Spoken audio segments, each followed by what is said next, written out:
God is your confidence. Come on, let's give the Lord a big, big hand. You can do louder than that.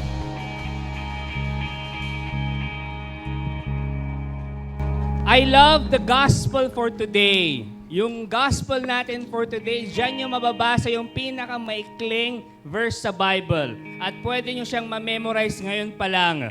Ano yon? Tanong nyo kung ano? Jesus wept. O, memorize yun na kaagad. Paglabas yun ng the feast, anong Bible verse ang na-memorize mo? Jesus wept. The shortest verse in the Bible, pero meaningful. Sabihin nyo nga meaningful. Ang ganda ng gospel natin, it was the raising of Lazarus. Binuhay si Lazarus from the dead. Bakit? Alam na ng Diyos, alam ni Jesus may sakit siya, pero bakit pinaabot pa niya na namatay siya? Here's the thing, tanong niyo kung ano? Alam ni Jesus ang kakayahan niya. Alam niyang mabubuhay niya si Lazarus, pero bakit umiyak siya? Here's the thing, to let them know na kaisa siya sa nararamdaman nila. Malungkot sila, siya din malungkot. And right now, I may not know what you are going through. Baka ngayon malungkot ka rin. But here's the thing, ang Diyos, kaisa mo siya sa kalungkutan na yan. Ang Diyos, kasama mo sa kalungkutan na yan. Pero hindi lang kasama mo sa kalungkutan kasi ililigtas ka niya sa kalungkutan na yan. Amen. Ililigtas ka niya sa pinagdadaanan mo. Kayang-kaya naman ng buhayin ni Jesus si Lazarus. Pero bakit hinintay pa niya ng 4 days to tell us that what you are going through, He knows it. He feels it with you. Malungkot ka ngayon, anxious ka ngayon, hindi mo alam ang gagawin mo, He feels it with you. But that doesn't stop there. He's telling you, He will raise you up. He will rescue you. Because He is a God of life. Face the Gupan, are you ready to share some love sa mga kasama mo? Alam mo, yung mga kasama mo ngayon, yung mga nandito, may mga pinagdadaanan yan. Hihingi po ako ng pabor sa inyo. Please, share them God's love. Sabihin mo mamaya sa mamimit mo, fist bump, kung hindi kayo close, kung kamag-anak mo, kapamilya mo, yakapin mo ng mahigpit. Sabihin mo, gusto ko Tagalog para mas ramdam, mahal ka ng Diyos. Face the Gupan! Are you ready to share some love today? Yes! Face the Gupan! Unleash the love! Mahalan mo ako, di magbabago yun. At pag ika'y nawawala, tingin ka lang sa aking mata. Pagmamahal sa'yo, di mauubos yun. Lalabanan ko lahat para sa'yo. Nandito lang ako sa tabi mo. Mahalin mo ako, di magbabago yun. Pag ika'y nawawala, tingin ka lang sa aking mata. Pagmamahal sa'yo, di mauubos yun. Lalabanan ko lahat para sa'yo. Nandito lang ako sa tabi mo. Let's give them a big shout of praise!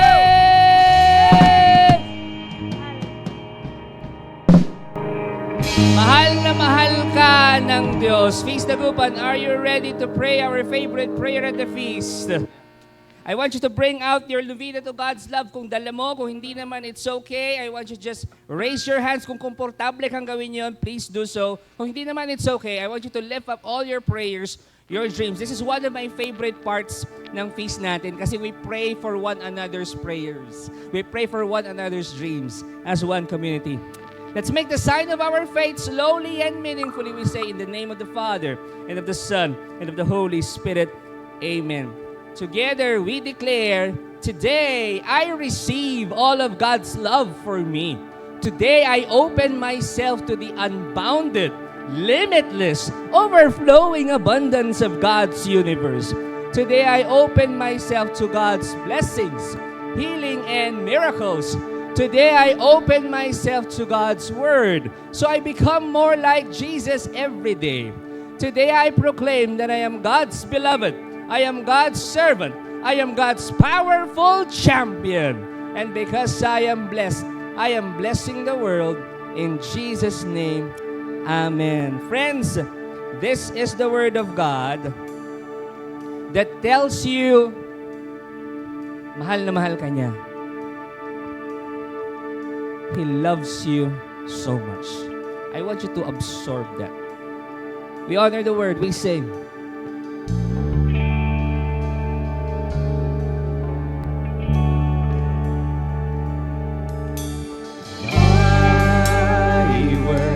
Is a lamp unto my feet and a light unto my path. Welcome to our second to the last installment talk ng ating exciting and powerful and life-changing series. Ang title, How Did We Get Here? Pakiulit nga. Second to the last talk na po ito. Ang pinag-uusapan po natin dito, it's a Bible study on the exile. Yung exile po, isa yan sa mga pinaka-darkest moments ng mga Israelites. Last week, ano po ang ating one big powerful message?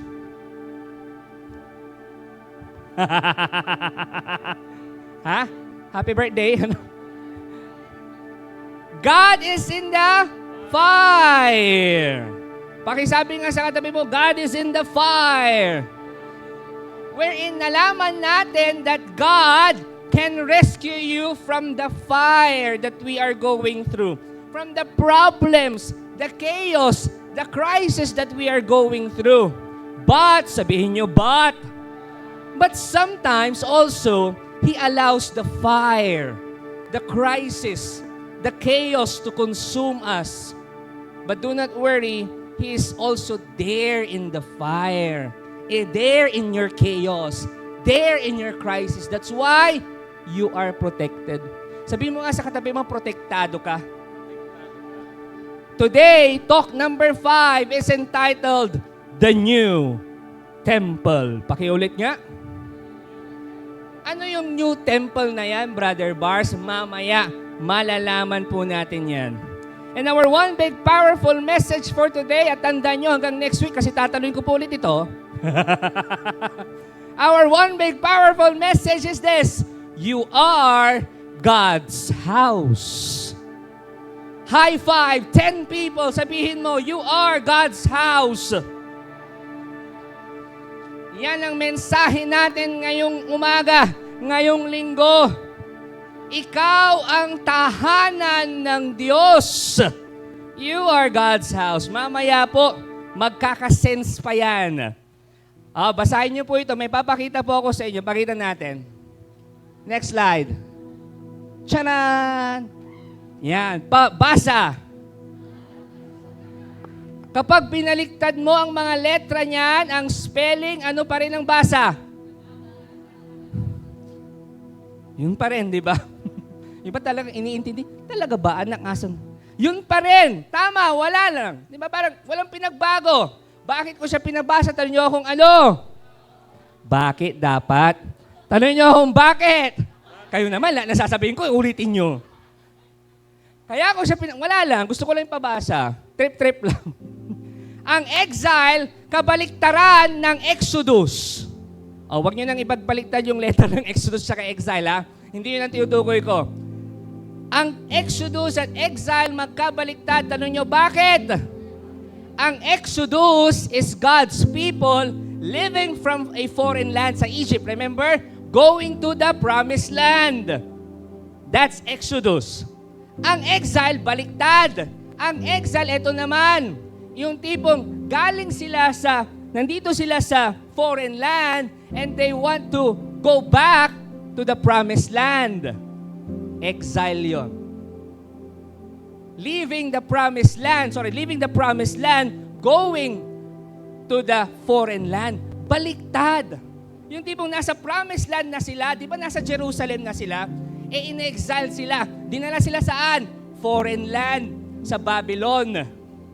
So, ever since the exile, ang pinagdadasal talaga ng mga tao, Exodus 2.0. Ibig sabihin, sana magkaroon ulit ng Exodus. Iligtas sila from the foreign land, pabalik ulit sa promised land. Basahin po natin yung key passage natin for today in the book of Lamentations. Sa book of Lamentations, the Israelites, yung mga na-exile, they cried out. Grabe! Iyak siya ng iyak, sumisigaw sila sa lungkot. At ang sabi nila ito, "Remember, Lord, what has happened to us. Look and see our disgrace. Our inheritance has been turned over to strangers, our homes to foreigners. Restore us to yourself, Lord, that we may return. Renew our days as of old, unless you have utterly rejected us and are angry with us beyond measure." Yan ang dasal nila, Lord, ibalik mo na kami. Gusto na namin bumalik sa iyo. Gusto na namin bumalik sa promised land. Kasi nga yung templo nila nasa promised land. So gusto nilang bumalik sa promised land para daw makabalik na daw sila sa Diyos. I would like to read the line again. Restore us to yourself, Lord, that we may return.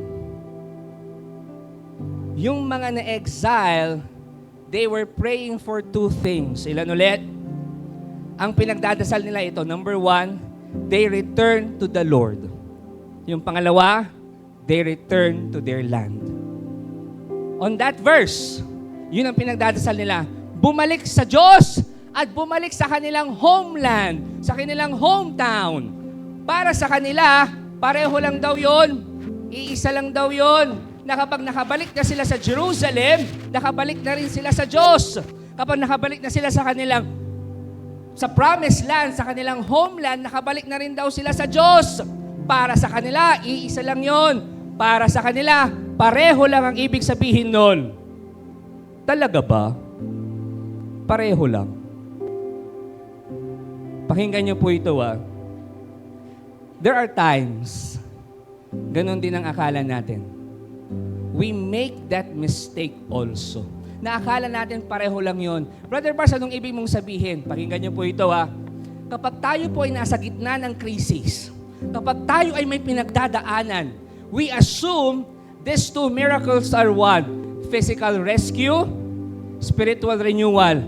Going back to your land and going back to the Lord. Nasusundan niyo ako? Akala natin iisa lang yan. Returning to the land, bumalik sa dati, physical rescue yon. Returning to the Lord, magbalik loob sa Kanya, spiritual renewal yon. Akala natin, iisa lang yon. Para mas maintindihan natin, eto, kapag may pinagdadaanan tayo, akala natin pareho yon. Na kapag iniligtas ka sa pinagdadaanan mo, matik, magbabalik loob ka sa Diyos. Ganun usually, di ba? Yung tipo, Lord, iligtas mo lang ako dito, magsaserve na ako sa'yo. Lord, pagalingin mo lang ako, buong buhay ko, every Sunday magsaserve ako. Physical rescue, spiritual renewal, we thought iisa lang yan. Paano kung magkaiba pala sila? What if God gives them separately? What if the two have different timetables? Mamaya mas maintindihan po natin yan. And I want you to open up your hearts kasi God will speak to you and change your life for the better. We pray, Jesus, thank you for your word. Today, Lord, we open our hearts to your message. Baka, Lord, minsan, hindi namin tumatanggap agad kasi talagang kumikirot sa puso namin. Pero, Lord, grant us the grace to receive your message and apply it into our lives because we believe this can help us change for the better and this can help us love you more. In Jesus' name we pray. Amen. Sing to the word.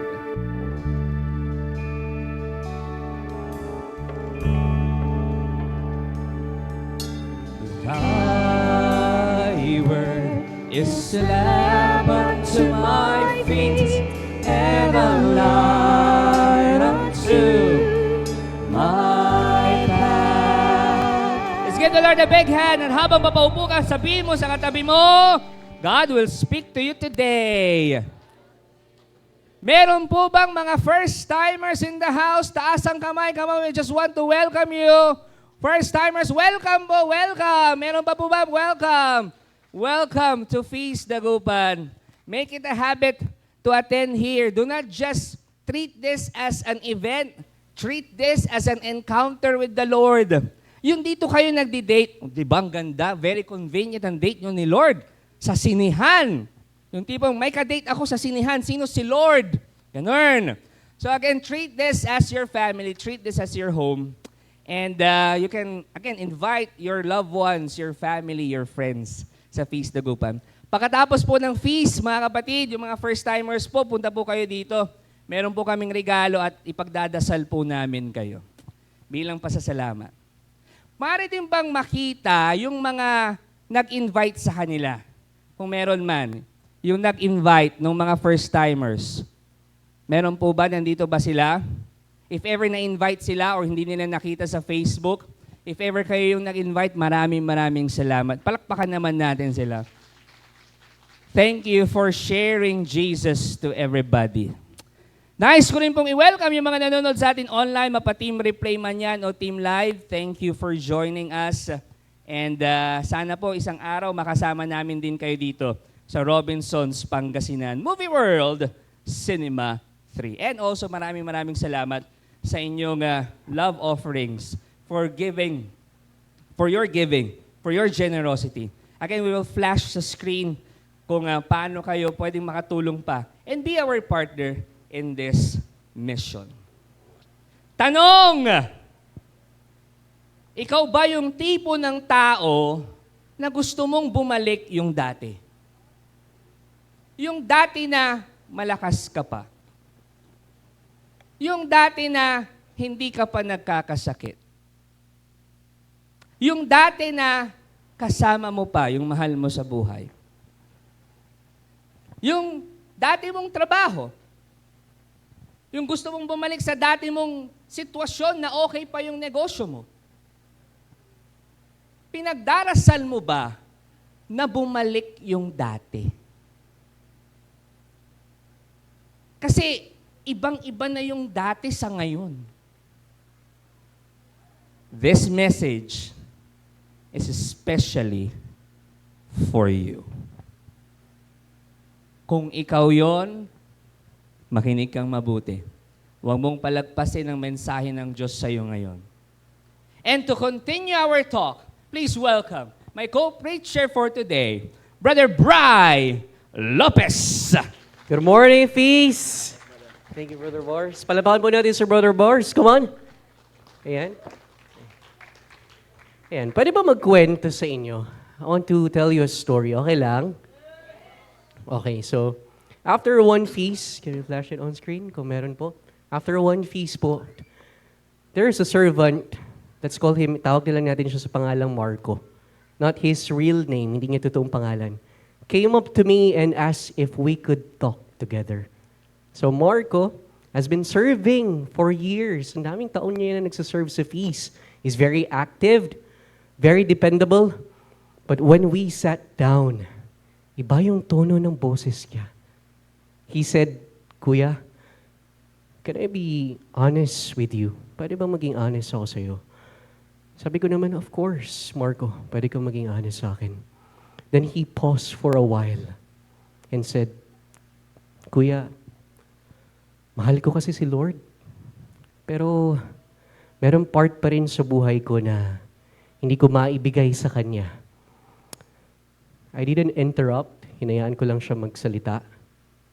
Nakinig lang ako. Then he explained it this way. Parang may isang kwarto, kuya, sa puso ko na nakalak pa rin. He said, lahat binigay ko kay Lord. Relationship ko, time ko, services ko. Pero may isang area, kuya, na ayoko munang buksan hanggang ngayon. So I asked him gently, anong meron sa kwartong yon, Marco? Nag-smile lang siya, but I could tell na sobrang bigat ng dinadala niya. And then he continued, sabi niya, Kuya, doon kasi sa nakatago, doon kasi sa kwartong yun, nakatago po yung mga bagay na hindi ako proud. Yung mga struggles na paulit-ulit, yung mga takot ko, yung mga failures ko, yung mga bagay na feeling ko, pag nalaman ni Lord ng buo, baka hindi niya na ako tanggapin. And I told him, Marco, alam mo, hindi ka nag-iisa. Because the truth is, friends, listen to this. Many of us live like that. We allow God into our lives only in the rooms we are comfortable with. Yung mga komportable lang tayo, yung mga presentable lang, yung mga malinis lang, yung mga kontrolado natin. But there's always a room na nakalak. Merong room na nakalak. So I told him, Marco, God already knows what's inside that room. At hindi siya naghihintay para husgahan ka. Naghihintay siya para pumasok. He didn't say anything. Tahimik lang siya. Then he said, Kuya, paano kung hindi ko pa talaga kayang buksan? And I told him, then start by unlocking it. Kahit konti lang. Konti lang, Marco. Kahit si Lord lang muna yung papasukin mo. And so we prayed together. Walang dramatic, walang breakthrough. But something shifted. Hindi po yung sitwasyon, but the surrender. You see, friends, many times we think following God means giving Him the best parts of our life. But the real transformation begins when we allow Him into our hidden parts. Because that's where He does His deepest work. So Marco's surrender came first. Nauna yung surrender niya.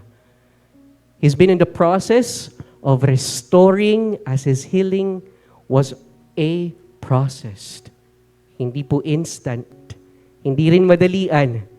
But as he kept opening more rooms to God, unti-unti, ginagawa niya na siyang tunay niyang tahanan. So friends, the moment we start hiding from God, we stop hiding from God. We start hiding from God and start opening every room to Him. We are slowly returning to His presence. That's when our hearts truly become His own. Amen? So let's get back to our story. Wala pa lang naka-flash sa screen. Ayan, so pagkatapos po ng 70 years, as Jeremiah prophesies, bumalik po yung mga exile sa kanilang tahanan. Sa kanilang tahanan. Ayan. Bumalik po yung mga exile sa kanilang tahanan. And because of, sa Jerusalem yun, because of a new superpower that entered the scene. At sino to mga to? In 539 BC, Persia conquered Babylon. Kaya itong mga Jewish exile naman, they fell under the new management. Nasa bago na silang management. So dati, they were under the Babylon. Now, they were under the Persian. So pwede natin itong mainhalin tulad sa ating history. Did you know?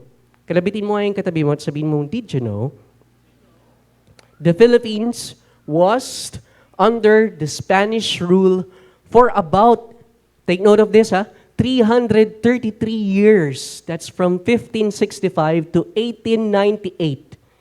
And 1898 naman, the American and Filipino soldiers defeated Spain. Sinakop nila yung Spain. They defeated Spain. But after po nung victory, yung kanilang pagkapanalo, the US bought the Philippines from Spain. Hulaan niyo kung magkano? For $20 million. $20 million. So yung in 1988, our population by then was only 8 million Filipino. So each Filipino was sold through the Treaty of Paris. Hulaan niyo kung magkano? For $2.50. So imagine mo kung ikaw yung nandoon at binenta ka for just only $2.50. Ilan na bang dollar ngayon? 60. 60 times 2, 120.5. Yun. So ganun ang halaga mo lang. So this is a symbolic way of showing how little values was placed on our people. So, syempre, yung mga Pilipino, hindi sila pumayag.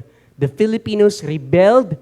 They were also fighting for their independence, which led to the Philippine-American War. Nagkaroon po ng away between the Philippines and the Americans. So natalo tayo doon. Siyempre, hundreds of thousands to about 1 million of people died from war or kaya sa disease. So for the next 44 years naman, the Philippines, 44 years po to, the Philippines was under the rule of the American.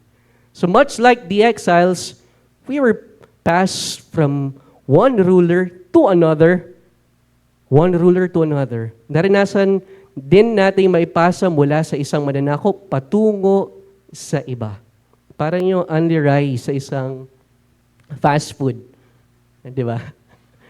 Ayaw niyang pakawalan. Ayaw niyang papuntahin doon sa iba. Pero hindi ganun kasi nangyari eh. We were passed on to a different rulers. So yan. So after the Persia, conquered po yung Babylon. Yung mga Persian naman, they allowed the exiles.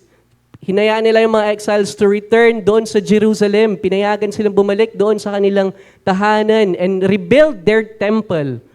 Parang sinasabing ganito, mga exile, balik kayo sa inyong mga tahanan sa Jerusalem. Gumawa ulit kayo ng banibagong templo. But take note, they were still under the Persian rule. Hindi pa sila totally nakakalaya.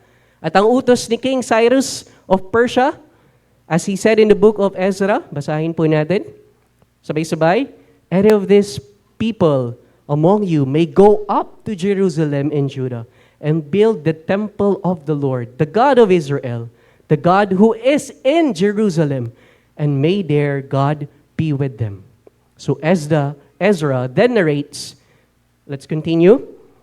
Then the family heads of Judah and Benjamin, and the priests and Levites, everyone whose heart God had moved, prepared to go up and build the house of the Lord in Jerusalem. So hindi lamang po sila nakabalik doon sa Jerusalem. But in the next chapter, pinapakita kung paano nagkaisa yung mga tao at nag-ambag-ambag para maitayo yung bagong templo.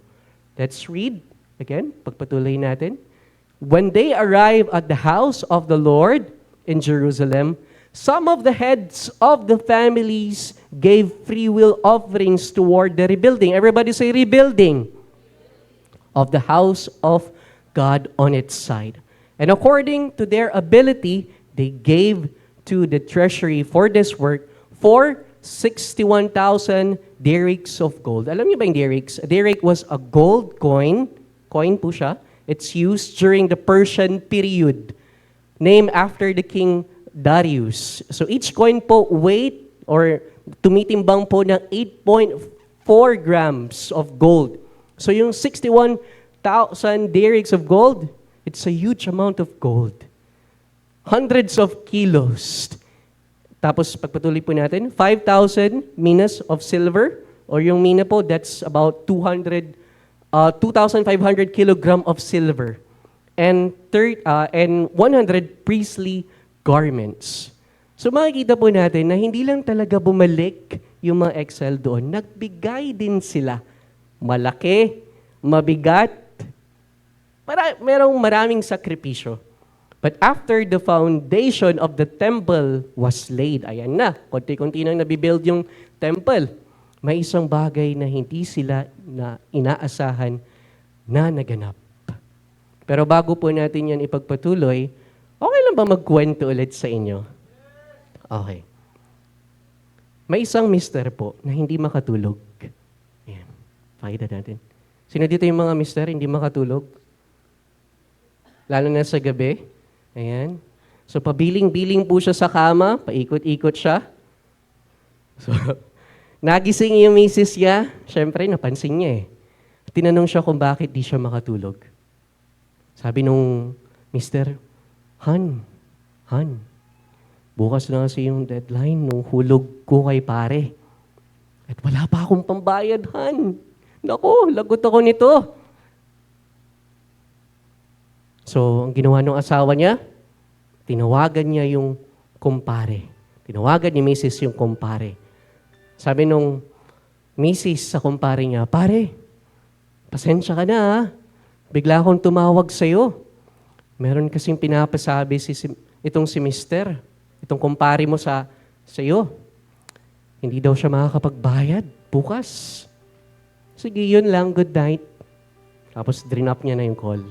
Then sabi ni Mrs. kay Mister, eto na. Sabi niya, di ba, napansin niyang hindi makatulog. So sinabihan niya yung Mister niya, after niyang tawagan si kumpare, ang sabi niya, Han, ayan, makakatulog ka na. Makakatulog ka na ng mahimbing. Si kumpare na yung hindi makakatulog. Si kumpare na yung hindi makakatulog. Ayan. So tanungin niyo ako kung bakit yun kunento. Wala lang, gusto ko lang. Pagpatuloy po natin, nung bumalik ang mga exile sa kanilang tirahan, di ba, some of the heads of the families, they gave free will offerings toward the rebuilding of the house of God on its site. And Ezra says, pagpatuloy natin, sabay-sabay natin basahin, but many of the older priests and Levites and family heads who had seen the former temple wept aloud when they saw the foundation of this temple being laid, while many others shouted for joy. No one could distinguish the sound of the shouts of joy from the sounds of weeping. Hindi nila ma-distinguish kung ano nga ba yung masaya dun sa mga hindi masaya. Because the people made so much noise, gumawa sila ng sobrang ingay, and the sound was heard far away. So yung mga kabataan po, tuwang-tuwa na sila mula sa wala, from zero, kahit papano meron na silang maituturing or matatawag na tahanan ng Diyos. Samantala, yung mga matatanda naman po ay nangingit-ngit sa galit and they were really emotionally wrecked. Sirang-sira sila. Nagulat talaga sila sa kanilang nakita. Hindi nila mapigilan yung kanilang pag-iyak. Punong-puno ng lungkot at ng tensyon. Ang rason, dahil malaki ang kaibahan nung una pong templo doon sa pangalawang templo. Imagine niyo to, no? Yung unang temple, pakita po natin, ang templo ni Solomon, yun po ay punong-puno ng ginto at cedar. And its architectural glory ay sumasagisag po sa presensya ng Diyos sa lupa. Abay, bakit hindi? It was built during Israel's peak as a regional superpower. Ang daming budget. Tignan ng katabi, sabihin mo, ang dami mong budget. Ngunit ang pangalawang templo, itinayo lamang po ito ng mga naghihirap na mga refugee or exile na nasa ilalim pa rin po ng pamumuno ng Persia. So it was smaller and simpler. Simple lang. Not something that's grand. If imagine natin, no? I'll give you an example. Perhaps Solomon's temple was like yung ating St. John Cathedral. Ayan. St. John Cathedral. At yung second, yun po yung Persian, ayan. Yung Solomon's temple was like the St. John's Cathedral. At yung second temple naman po looked like a large barangay chapel. Can you see clear now? yung difference. Parang ito. Echo versus Echost. So, ganun po yung difference. Malayo. May pagkakalintulad, pero malayo pa rin talaga. Hindi talaga siya totally gayang-gaya. But I'm sure po, no, the prophet Haggai will agree to my simple analogy. He spoke to the weeping elders in chapter 2, verse 3, and sabi niya, "Who is left among you who saw this house in its former glory? How does it look to you now? Does it seem to you like nothing?" Hindi ba parang wala nang lahat? Pero ginulat sila ni Haggai and said, "The glory of this present house," itong ginawa nyo ngayon, itong maliit na to, "will be greater than the glory of the former house." Mas maganda to kaysa doon sa naunang temple. In translation natin sa Tagalog, ang kislap ng karangyaan ng templong ito ngayon ay higit pa sa karangyaan ng templo noong nakaraan. Ha? Teka lang. Haggai, paano? Indeed, that the second temple may lack the glory of gold, but Haggai says that the glory of God, His majesty, His kavod, the thick, heavy cloud of His presence is coming. And we believe that Haggai was prophesying about Jesus. Brother Bars! Let's give a big hand to Brother Bry Lopez. Alam niyo yung trending ngayon na kanta sayaw? Hawak mo ang beat. Na-LSS ako dyan na-LSS ako. Alam yung LSS? Last Song Syndrome. Kanina sa shower, nung kumakanta ko, kinakanta ko yan. Sabi ko, hawak mo ang beat, hawak mo ang gabi, sa bawat galaw mo ang puso'y bitin na bitin. Kahit anong aking gawin, di mo pinapansin. No, di ba? Na-LSS kasi ako eh. Pero ang dami, nakita kong video grabe, ang dami nang may hawak ng beat. Mga artista, celebrity, yung misis ko din, hawak din niya ang beat eh. Ako din, hawak ko din ng beat. Kaya litong-lito na ako sinong may hawak ng beat. Parang siya, litong-lito. Sino ba talagang may hawak ng beat? Tanungin niyo ako, sino? Next slide na po, ayan. Tanungin niyo ako, sino? Jesus. Sana si Lord ang may hawak ng beat mo. Sana si Lord ang may hawak ng heartbeat mo. Sana si Lord ang may hawak ng puso mo. Nalilito ka kung sinong may hawak ng beat. Sana paglabas mo ng Robinsons, sana si Lord na ang may hawak ng beat mo. Hawakan mo yung kamay ng katabi mo. Sabihin mo sa kanya, si Lord sana ang may hawak ng puso mo. Kasi mahal na mahal ka niya. Gawin nyo nga ito, ganito, yung yakapin mong sarili mo. Kung wala nang yumayakap sa'yo, sarili mo na lang ang yakapin mo. And then sabihin mo ito, mahal na mahal ako ni Lord. Isa pa, mahal na mahal ako ni Lord. One last, mahal na mahal ako ni Lord. I hope na comfort kayo. Bigay nyo na yung puso nyo kay Lord. Ibigay nyo na yung heartbeat nyo kay Lord. Again, our one big powerful message is this. You are God's house. Pakisiko ang katabi mo, sabihin mo, you are God's house. Balikan natin yung kwento ng mga exiles. Nung sila ay nakabalik na, wala na sila sa Babylon, nakabalik na sila ng Jerusalem, sa kanilang tahanan, sa kanilang hometown, sa kanilang homeland, sa kanilang quote-unquote promised land. Nung nakabalik na sila doon, eto naman, they wanted the original beauty nung templo nila. Kasi yung dati nilang templo na nasira, yung pinatayo ni Solomon, si Solomon kasi mayaman, so bonggang-bongga yung templo. Di ba sinira ng mga Babylonians? Ngayon nung bumalik na yung mga Israelites sa Babylon, tapos merong panibagong templo, ang sabi nila, ay, yan na yon. Gusto nila yung dati. Gusto nilang bumalik doon sa templo nila dati. Nanlumo sila doon sa ipinalit. Hindi talaga nila nagustuhan. Pero pakinggan niyo po ito. May rason kung bakit hindi ganon kaganda, kung bakit hindi ganon kabongga, yung templong ipinalit. Tanong niyo ako, bakit? Because here's my belief. I believe God gave them smaller, simpler structure, simple temple lang. Bakit? Because, pakinggan nyo to, He was already preparing them for a new era kung saan yung God's temple was no longer made of stone. Hindi nagawa sa bato, hindi nagawa sa simento, hindi na building, kundi made of body and blood and heart and spirit.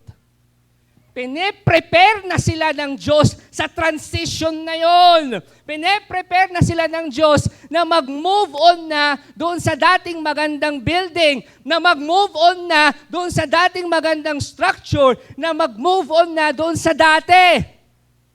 Kasi naghahanda na ang Diyos sa isang panibagong temple.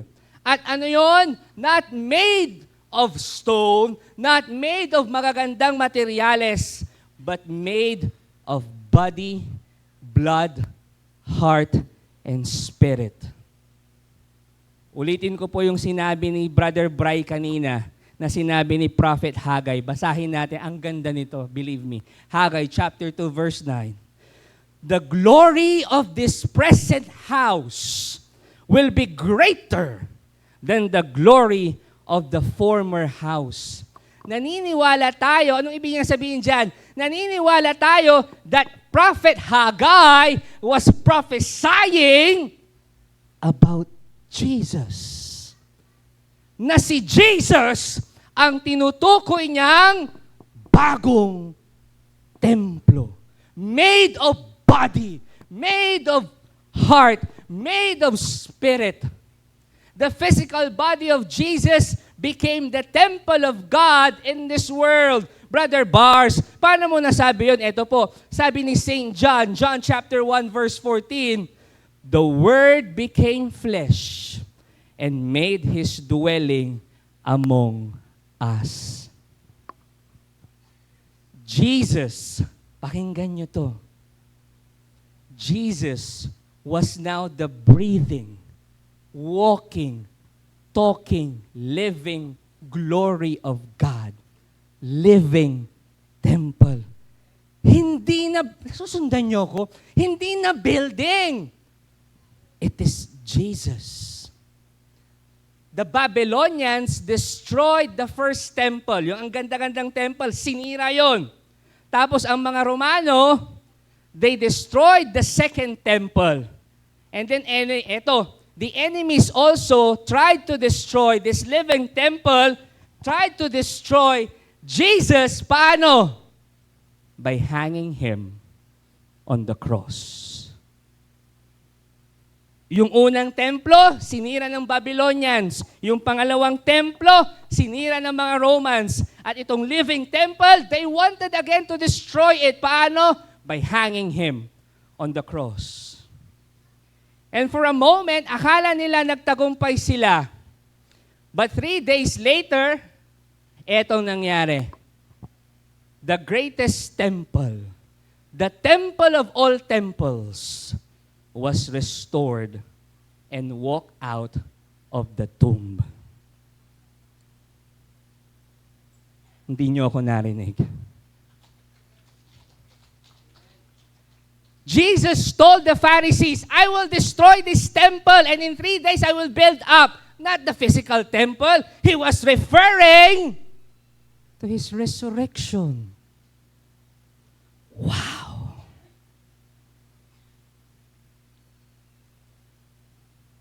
I want you to absorb that. Alam niyo, okay na yun eh. I mean, I could end there. Pwede ko nang tapusin yung talk doon. But I cannot. Bakit? I need to say this. Gigil na gigil yung dila ko, yung bunganga kong i-share sa inyo ito. Tanungin niyo ako, ano? O, pakinggan niyo pong mabuti ito ha. Isa puso nyo to, lalong ngayong panahon ng Kwaresma. The ultimate mission of Jesus is not to make himself the new temple. No, that is not the ultimate mission of Jesus. His ultimate mission. Are you ready for this? If you're ready, sabihin nyo, ready na, Brother Bars! The ultimate mission of Jesus is to make each of us the new temple of God.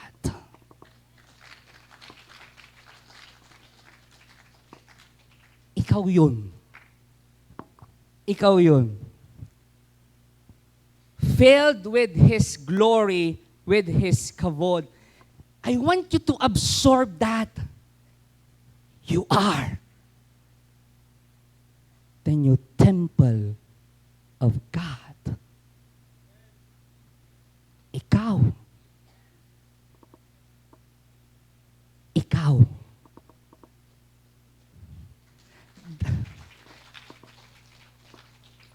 That is Jesus' ultimate mission. Yung maging tahanan kanya. Hindi nagtatapos sa kanya bilang new temple. Ang gusto niya, all of us, yes, as sinful as we are. All of us, no exemption. All of us. Ano ibig sabihin ng all? O, tinagalog nyo lang. Ang ibig sabihin ng all, no exemption. Ano sa Tagalog ang all? O, ayaw nyo nang sagutin. Lahat. So, no exemption. All of us. New temples of God. Actually, yung tayo, hindi lang si Brother. Sabi mo lang yung Brother Bars. Pag ako lang nagsabi, huwag kayong maniwala. Bogus yun. Scam. Pero prophesy yan ng dalawang propeta. Eto. Sabi ni Jeremiah 31:33, sinabi niya, I will put my law, sabi ng Diyos sa kanya, I will put my law in their minds and write it on their hearts. Now listen to this. This is beautiful. Huwag niyong palagpasin to. Huwag kayong bumitaw sa akin. This is beautiful. Alam niyo po nakakatindig balahibo yan. Tanong niyo ako bakit? Pakinggan niyo to. Kasi nung panahon ni Moses, God wrote His law, yung 10 Commandments saan? Sa bato, sa stone tablets. Tama? Doon sinulat yung 10 Commandments ng Diyos. Pero ang sinasabi ni Jeremiah, isusulat na daw yon sa isip at puso natin. Anong amazing doon, Brother Bars? But wait, there's more. Huwag kayong bumitaw. Pakinggan nyo to. Sundan nyo ako dito. Sundan nyo yung bawat sasabihin ko. Sabihin mo sa katabi mo, huwag kang bibitaw. Ito na. Now, yung stone tablets, yung precious stone tablets na pinagsulatan ng 10 Commandments, inilagay yan sa loob ng Ark of the Covenant. Yung Ark of the Covenant, inilagay sa Holy of Holies. Brother Bars, ano yung Holy of Holies? Ito po yung pinaka-importanting parte ng templo ng Diyos. Holy of Holies ang tawag doon. Okay? Yung Holy of Holies, that is the center of the temple. At anong nandoon? 10 Commandments. Nasusundan nyo? Okay, now listen to this. Huwag pa rin kayong bibitaw. Doon sa sinabi ni Jeremiah na isusulat ang law, ang batas sa isip at puso natin, here's my personal interpretation. Our hearts are now at the center of God's temple. The 10 Commandments in the center, the pinaka-importanting part ng templo, nandoon yung 10 Commandments. Nasaan na ba ang 10 Commandments ngayon? In your hearts. I want you to absorb that. Ibig sabihin, our hearts is now the center of God's temple. Kasi sa puso natin nakasulat na yung law ng Diyos. Am I making sense? Yung pangalawang propeta, eto pa, kung kontento sa isa. Yung pangalawang propeta, sabi niya, nag-prophesy, si Prophet Ezekiel. Sabi niya, he claims this powerful message. Sabi niya, Ezekiel 36:26, sabi, I will give you a new heart and put a new spirit in you. Please allow me to paraphrase the verse. Ipaparaphrase ko lang. Ang Diyos, sinasabi niya sa'yo, sa verse na yon, ang mensahe niya ito, uy, kalimutan nyo na yung mga building na templo. Yes, it's important, pero kalimutan nyo na yon. The temple is no longer outside you. Your heart is now my new temple. You are now my house. My glory is descending upon you. Anywhere you can now reach God because you are now the new temple. Can I shock you? Okay lang. The ground that you are, by the way, hindi mo na kailangan pumunta sa Holy Land to have a pilgrimage. It is good pag makapunta ka sa Holy Land to have a pilgrimage. But listen to this. Huwag niyong palagpasin to.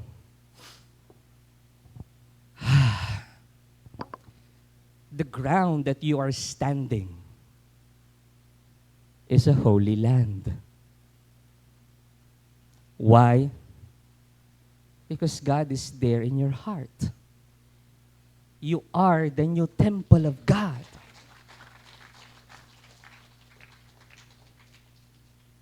Ikaw yun.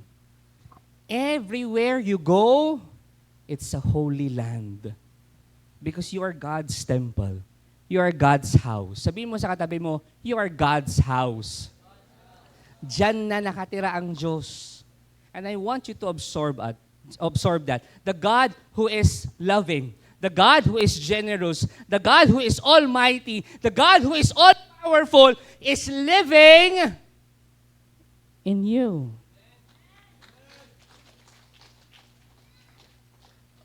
Brother Bars, parang ang layo ni Lord, nasa puso mo siya. Alam mo kung may resume ang Diyos, ang sasabihin niya, siyang nagpauso nito. Taga saan ka? Saan ka? Sa puso mo. Siya talaga yun. Kasi nandyan siya sa puso mo. Tahanan ka ng Diyos. May invite everyone to please stand. Kahit ano pa ang nagawa mo, yes, yung templo narurumihan, but it can always be cleaned. It can always be purified. So wag mo nang i-excuse sa akin na, Brother Bars, hindi ako templo ng Diyos, makasalanan ako. Bago ako pumunta ng feast, gumawa ako ng kasalanan. Bago ako pumunta ng feast, inaway ko yung nanay at tatay ko. Bago ako pumunta ng feast, nagmura-mura ako doon sa kapitbahay namin. Bago ako pumunta ng feast, sinunog ko yung bahay ng kapitbahay namin. Makasalanan ako. Tapos sasabihin mo, ako yung templo ng Diyos. Listen to this. Your sins will not change the fact, the truth, that you're God's temple. Marurumihan, oo, but it can always be purified. It can always be cleaned. Tanong, why did God allow the exile to happen sa mga Israelites? I mean, pwede naman niyang wag nang i-allow yun, hayaan yun. Pero bakit hinayaan pa rin niya na mangyari ang exile? Nasa promised land na sila, di ba? Ang ganda na ng buhay nila. Pero bakit hinayaan pa yung, hindi, guguluhin ko yung buhay nyo, mangyayari yung exile. Bakit hinayaan ng Diyos na mangyari ang exile? Tanong niyo ako, bakit? To expose their poor spiritual condition. Na may konting problema pa sa pagka-spiritual nila. Akala kasi nung mga Israelites, oy, chosen people of God kami. Kami ang pinili ng Diyos eh. Akala ng mga Israelites, okay na sila spiritually. Ay, ang ganda ng temple namin eh. Okay kami. Akala ng Israelites, okay sila spiritually. At dahil doon, dahil akala nilang okay sila spiritually, Hindi nila nakita yung sarili nilang injustices. Hindi nila nakita yung sarili nilang idolatry. Hindi nila nakita yung sarili nilang immorality. Hindi nila nakita yon na parang, ay, parang sumasama na ata yung ugali ko ah. Ay, parang nagiging judgmental na ako. Bakit? Kasi they thought they were okay spiritually. Why? They were the chosen people of God. Number 2, ang ganda-ganda ng templo nila. So, hindi nila naiisip yon. Pakinggan nyo to. Di ba minsan may mga pagkakataon din na ganun tayo? We thought okay ang spiritual life natin. Kasi nagsisimba naman tayo. Nagfi-feast naman tayo. Nagro-rosaryo naman tayo. Nagbabasa naman tayo ng Bible. Pero minsan, pakinggan nyo to, hindi natin nakikita yung sarili nating injustices. Masyado na tayong nagja-judge. Masyado na tayong nagko-correct. Minsan isipin pa natin na okay lang magkasala kasi okay naman kami ni Lord. Magko-confess lang naman ako. Alam ko naman na patatawarin niya ako. Hindi natin nakikita yung mali nating ginagawa because we thought we are okay spiritually. Yung nangyaring exile, sinira noon yung maganda nilang templo. Ginawa ng mga sundalo, ginawa nilang ruins yung templo. As in, wasak. Sabi nyo nga, wasak na wasak ang puso ni Nastimac. Kasi yung temple na yon, pinapakita na yung pagkawasak ng templo, pinapakita na wasak talaga ang puso ng mga Israelites. That they were not okay spiritually. Na-corrupted talaga yung puso nila. Mga kapatid, tayo rin po, we have our own share of story or experience of exile. At tatanungin natin ng Diyos, bakit nangyari yon? Nagsisimba naman ako, nagfi-feast naman ako, okay naman ah.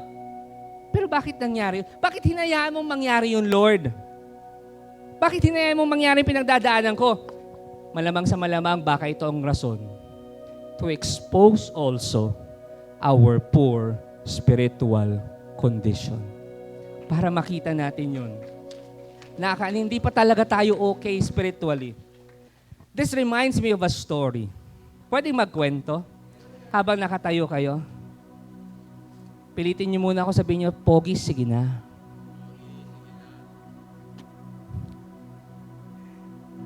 Most of you know this. Meron po akong isang community. The Feast, Light of Jesus Family is my community. This is my spiritual community, but another community, a financial community. And we call it the IMG, if you are familiar with this, International Marketing Group, wherein we help people in their finances, financial education. Now, dito sa Feast Spiritual to, it's my spiritual community. Sa IMG, it's my financial community. Now, bakit ko to kinento? Bakit ko to sinishare ito po? One member ng community kong yun, also serving in the church, a doctor, as in magaling na doktor. At yung doktor na yon, grabe. Kasi halos lahat ng pasyente niya, hindi naman sa lahat gumagaling, pero halos lahat ng pasyente niya nagpapasalamat sa kanya. He was really well known. And then, nakwento lang niya sa akin, alam mo, Sir Bars, ganun yung sitwasyon ko dati. Meron kaming malaking clinic, 3 yung clinic namin. Yung bahay namin, nandito sa subdivision, ang ganda-ganda. It was really ang ganda-ganda. And by the way, she was serving sa church. Parang halos lahat daw ng misa, nagle-lector siya. At hindi lang lector, member pa siya ng Mother Butler Guild, MBG. So talagang okay ako eh. Okay yung spiritual life ko. Pero nakita din niya na wala siyang oras sa pamilya niya because of work, because of serving the Lord. Fast forward, nagkaroon siya ng cancer. At yung very aggressive na cancer, yung ang bilis mag-multiply, that slowed her down. In one snap, 2 na lang ang importante sa kanya. Hindi na yung clinic niya, hindi na yung trabaho niya, hindi na yung bahay niya, yung sasakyan niya. On that moment, 2 na lang ang importante sa kanya. She wanted to spend her time with her family. And she wanted to grow closer to God. Yun na lang, nung nagkaroon siya ng sakit. Fast forward, si Doc, ayokong pangalanan kasi hindi ko na ipaalam yung kanyang story. Si Doc, fast forward, hanggang ngayon, may cancer pa rin. Pero sabi nung mga kamag-anak daw niya, kaibigan niya, she's now a different person. Mas naging generous, mas understanding, hindi niya na ganun pinapagalitan yung mga kasambahay niya, hindi na rin siya ganun nagdadamot, mas generous siya, mas naging mapagmahal na siya, mas naging spend na siya ng oras sa kanyang mga apo. Pero may cancer pa rin siya.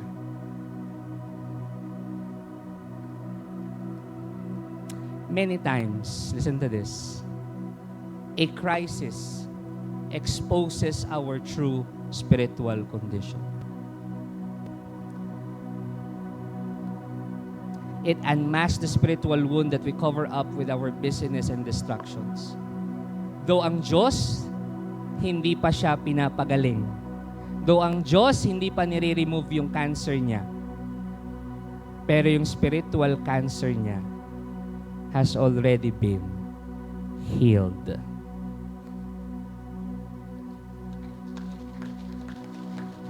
Her heart is now in the right place. Remember yung sinabi ko kanina? Physical rescue, spiritual renewal, they are different. They have different timelines. Physical rescue, bumalik sa dati, gumaling siya, hindi pa rin eh. May sakit pa rin. Battling with cancer pa rin. But the spiritual renewal, meron na sa kanya. Yung spiritual renewal, which I believe is the most important, nangyari na. Why? She became closer to the Lord.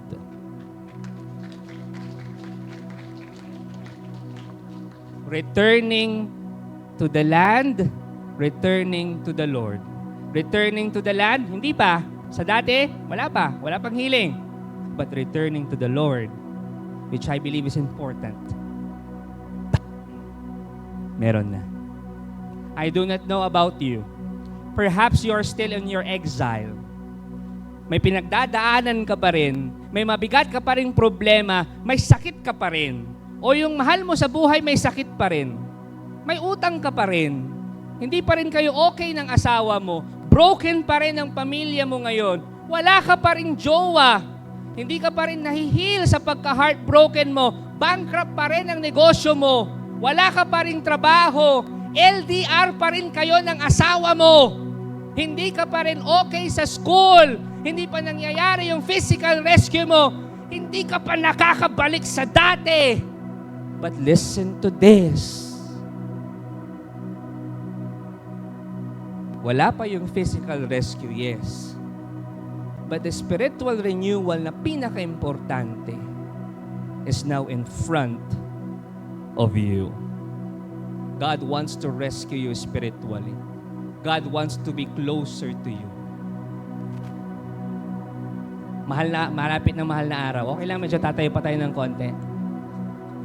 Bigyan ko kayo ng konting trivia. The people of Israel prayed for a Messiah. The disciples of Jesus prayed for a Messiah. Ano yung Messiah? Savior. Pero yung pinagdadasal nila, ang gusto nilang Messiah, iligtas sila from the occupation sa pananakop ng Romano. Military Savior. Yun ang gusto nila. Dumating ang Jesus, Messiah. But Jesus was not a military Messiah. Jesus was not a military Savior. Jesus was not a Savior na ililigtas sila from the land. No! Jesus was the Messiah. Jesus is the Messiah who will rescue them from the enemy, from sin, to rescue them and give them spiritual renewal. Doon siya bumaba para doon tayo iligtas. Not on your physical situation, not on your external situation, but your internal disposition. Kapatid, if right now sa tingin mo, Lord, ganun pa rin yung sitwasyon ko relax ka lang. Time will come. Iba lang siguro ang timeline. But today, He is rescuing you. He is rescuing you spiritually. God wants to be closer to you. That's why He allowed whatever na pinagdadaanan niyo. Because He wanted to tell you, come back to me with all your heart. Don't let fear keep us apart. Trees to bend, go straight and tall, so must we to others. Ito yung pinakamagandang linya na sinasabi niya sa'yo. Long have I waited for your coming home to me and living deeply our new life. Long have I waited for your coming home to me and living deeply our new life. Baka hindi na babalik yung dati. Pwedeng hindi na bumalik ang dati. But He wanted to tell you, let's have a new life. Because I am with you.